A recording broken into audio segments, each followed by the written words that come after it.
Let's talk about Dune. And this movie was truly awe-inspiring. I'm just gonna say right now, I think it's a masterpiece of a movie. I think it's that great because the visuals in the movie, they're so beautiful. Like Denis Villeneuve had them done so well with like whoever did the visual effects.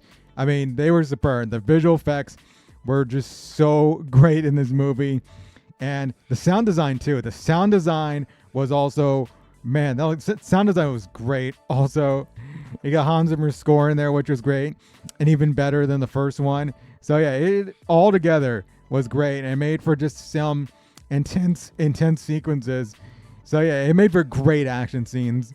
So yeah, these action scenes were so great, and when you just see like these like build or these like things just blow up, these ships blow up in the movie, it's just like you're awestruck. I mean, like I was awestruck. I was like, wow, and just hear that sound come from them, like the visuals all together. Yeah, all together, they're like it was beautiful. And for part two, right off the jump, it's very adrenaline inducing.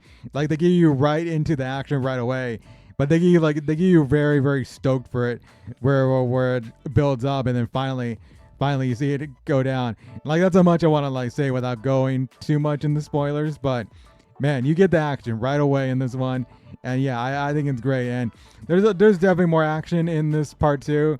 If you've complained about part one not having that much action and not having that much like exciting stuff and being slow, then yeah, you probably will like part two better because yeah, part two delivers with the action. I would say the pacing is still the same for this movie though. If you complained about the pacing in the first one, the pacing is still there. The pacing, like the slow pacing of it, which I don't have a problem with the pacing. I had no problem with the first one being being a slow paced movie because I know that's what Denis Villeneuve is gonna deliver with his movies like Sicario or Prisoners or Blade Runner 2049. So yeah, I think it's definitely got that same slow pace to it, but it's great. I mean, like it's 2 hours and 45 minutes, and it really doesn't even really feel like it because I was very much paying attention all the way through. And man, when you see these other great action scenes in the movie, like when they introduced the villain played by Austin Butler, Fade Routha Harkonnen, that stadium fight scene, ooh, like they showed in the trailers, but they didn't show you all of it. It's good. It's good. It's got like in the trailers, it's got like a black and white look to it, which I think looks great, and it really shows off that yeah, this is a different planet in like the Dune universe. So yeah, it really shows off that yeah, you're in a different setting right here, but it's intense. This fight scene is intense. I mean, with the sound design and that, like it just makes it feel like you're in it right there, or you're right there watching the fight, right in that stadium. So I thought it was really good. And then you got like there's another fight scene later that is also pretty great with the sound design and the look of it. So yeah, that was also an intense like fight also. And then you got the sandworms. Everyone's talking about the popcorn buckets and stuff. Yo, sadly my theater didn't have those, but yeah, I mean the sandworm scenes, they were great. Every time they showed them, it was just great to see those because yeah, as I said, like the sound design, the look of it, it just, oh man, it looks so good. So yeah, I really like it. The sandworm scenes were just really electric. Every time they showed them, even when like they may try and make it like kind of subtle, like they just got you into a scene where it's like they're already on the sandworm. I thought like it really delivered in like those scenes as well, and everyone brought their A game. Like I said, Denis Villeneuve directing this. I mean, I think yeah, he delivered in this one. I think it's a masterpiece. I don't know if I would say yet if it's his best movie, because I really love Sicario and Prisoners and Blade Runner 2049, as I mentioned. So yeah, but he definitely directed something like great here. It's just, I mean, with the visual effects, I mean, you don't really see that much of it in a lot of his other movies, but man, with these visual effects, they were great. And of course, Timothy Chalamet was great in this as Paul Atreides. A little more intense in here because he's like definitely learned some stuff going back from the first movie. So yeah, and yeah, there's some scenes where he is intense in these scenes. So yeah, definitely Timothy Chalamet, I think, really delivered in here as everybody else did. Zendaya as Chani, yeah, she was great also. Really being like sharing the screen with Timothy Chalamet, I thought she was great. So yeah, I thought she was great as like the love interest, and yeah, I think the love scenes they show in here, I thought really they really worked well. So yeah, that Zendaya was great. Rebecca Ferguson, yeah, she's great also as the mother, well, Lady Jessica. So yeah, Rebecca Ferguson, yeah, she's really good, and yeah, she's got some pivotal scenes in here too. And I just mentioned him earlier, Austin Butler as Fade Routha Harkonnen. Oh man, he is really good in this. I wish we got more of him in this because I feel like we got less of him than I was expecting. But from what we saw of him in the stadium scene and everywhere else we saw him, I thought, yeah, he brought in this, and yeah, he was really good. So I really liked him. And Javier Bardem as Stilgar, is the leader of like the Fremen tribe. They're I guess they're a part of, or they're with. So yeah, he was also good. He comes from like the first movie also.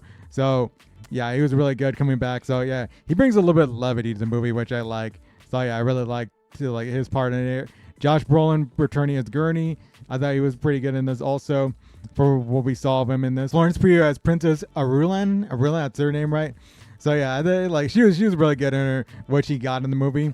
Again, she's also a character that really doesn't get much screen time in the movie, but yeah, from what we saw of her, yeah, she was really good. And going forward into part 3, where it looks like she's probably going to be a big presence in part 3, I guess, when they adapt the Dune the Messiah. So yeah, looking forward to more of her. And Christopher Walken, of course. Christopher Walken, again, a character that didn't get much screen time, probably even less than Florence Pugh. But yeah, he was good. He was good in the scenes we saw him in. So yeah, I really liked him as Emperor Shaddam, the fourth, I think.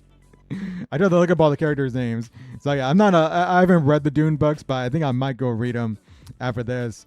And then of course we have Stellan Skarsgård and Dave Bautista returning. And Stellan Skarsgård, yeah, you didn't see much of him, but yeah, I'm repeating myself, but in the scenes we saw of him, there's a particular scene in the stadium which I thought he was great in, and there's a scene towards the end I thought, yeah, I thought he was pretty good. Yeah, and Dave Bautista being he's a very brash character, and it's very common, or I guess it's kind of common where we see Dave Bautista play this kind of character. But yeah, he was good. I like Dave Bautista. And then there's another actor. There's another actor that is in this movie that I think it was supposed to be a secret, but it got spoiled about a couple weeks ago when they did the premiere. I'm not gonna reveal the character, the character or the actor in here, but I thought they were all right. They were good. They didn't get much in the movie. I guess they'll become more of a presence in part 3, but for this person, yeah, they were good. Can't really judge it based on what they got in the movie. And also part 2 ends with a satisfying conclusion, but it teases more to come in part 3, of course. Part 1 didn't really have a satisfying conclusion. I like the scene, the end of part 1, but then it ends and they're like, yeah, you'll come back for part 2. We're gonna have a lot of good stuff, which they did. They had a lot of great stuff for part 2. But yeah, it's a satisfying conclusion. But yeah, definitely excited for what's to come in part 3, I guess. And yeah, I gotta read those novels. I gotta read the Dune novel and Dune Messiah. I really want to read, so I might get on it because yeah, it's probably that next movie probably not gonna come out in 3 years or something like that. And I don't know how I can rate this movie because it's that great where I just don't really want to put a score on it, but I think I will right here. So I'm gonna give Dune Part 2 a 9.7 out of 10. And I'm going to rate 9.7 out of 10 for both parts together. So yeah, 9.7 out of 10 for both parts and Dune 2 as a single movie. But yeah, it's that great. And I really hope this gets some Oscar consideration next year. I think Dune Part 1 had an Oscar nom for Best Picture. And I think it had some categories it got nominated and won for, I think. So it should be, I hope.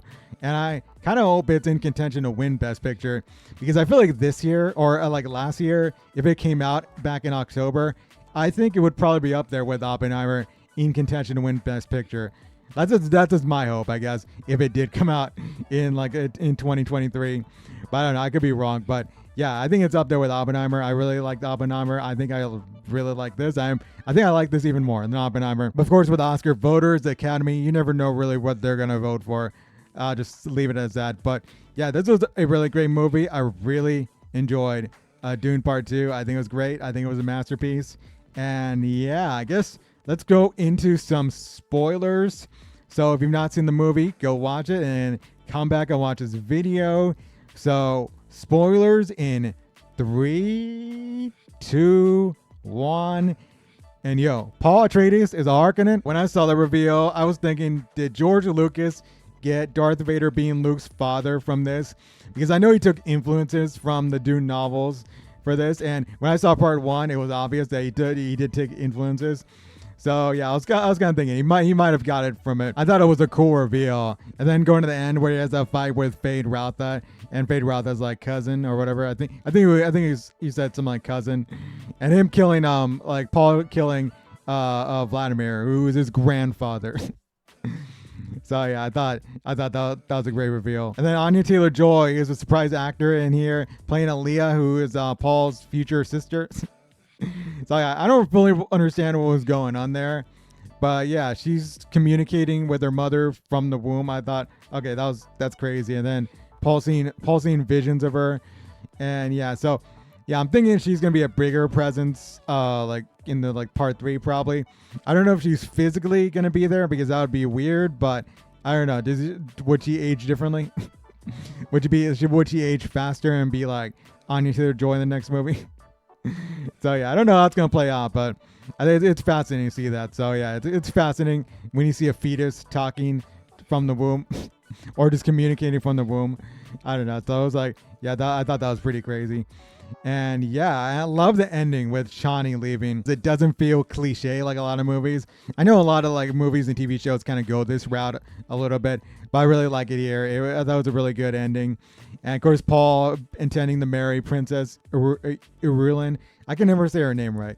But yeah, Timothée Chalamet and Florence Pugh together in the next movie. So yeah, I really like that too. He's just intending to marry her, and then Shawnee's like, yeah, fuck this, fuck your prophecy, get out of here. I'm not about your prophecy. And yeah, she was fed up. She was fed up at that moment. She was like, I'm out. And I also liked it because it was very Games of Thrones-ish. Like, I wouldn't be surprised if George R.R. Martin got influences from like Game of Thrones from this, because it kind of there's similar elements from both Games of Thrones and Dune. So yeah, I think that's why I'm liking Dune so much. But yeah, the ending was great, and the fight, of course, with Paul and Fade Rautha, which I mentioned, that was great. Like, it was tense and it was great. I think the one thing it was kind of like that was similar to other movies is like the fake out death with Paul, where he thought he got stabbed. Well, he did get stabbed. I think he got stabbed a couple times, like in the side, and then like the shoulder or whatever right up here. But yeah, that fake out, I dug it. I just wanted to see more of Austin Butler as his character in the movie. I thought he was great. He was great as his villainous character. It's gonna be tough for another movie to top this for me this year, and we're barely in March. So yeah, there's still a lot of movies coming out this year. So yeah, tell me your thoughts about this movie. I loved it. Did you love it? Yeah, tell me down below. And yeah, till next time, I'll see y'all later. Rebel out.